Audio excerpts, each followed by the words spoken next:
अभी आपको अहम खबर दें, एंटी करप्शन पंजाब ने साबिक डिप्टी स्पीकर पंजाब असम्बली दोस्त मोहम्मद मजारी को लाहौर से गिरफ्तार कर लिया। एंटी करप्शन पंजाब ने दोस्त मोहम्मद मजारी को सरकारी जमीन पर कब्जे के इल्जाम में तलब कर रखा था। दोस्त मोहम्मद मजारी 11 अक्टूबर को एंटी करप्शन के सामने पेश नहीं हुए।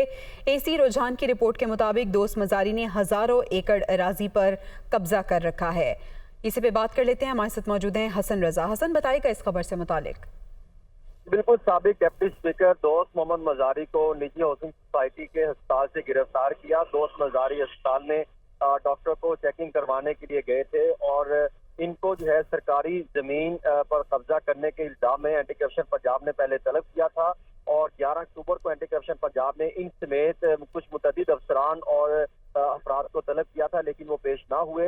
एंटी करप्शन पंजाब ने समन की तामील के बाद साबिक डिप्टी स्पीकर दोस्त मोहम्मद मजारी के खिलाफ मुकदमा दर्ज करने का फैसला किया था और अब एंटी करप्शन पंजाब तर्जुमान हुकाम की जानिब से बताया गया है कि सरकारी जमीन पर कब्जे के इल्जाम में इनको गिरफ्तार किया है।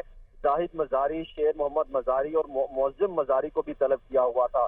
तहसील रुझान के तहसीलदार समेत तमाम रेवेन्यू स्टाफ जो है उनसे रिकॉर्ड हासिल किया गया और साबिक डिप्टी स्पीकर। ठीक है, बहुत शुक्रिया हसन रजा, आप हमें अपडेट कर रहे थे।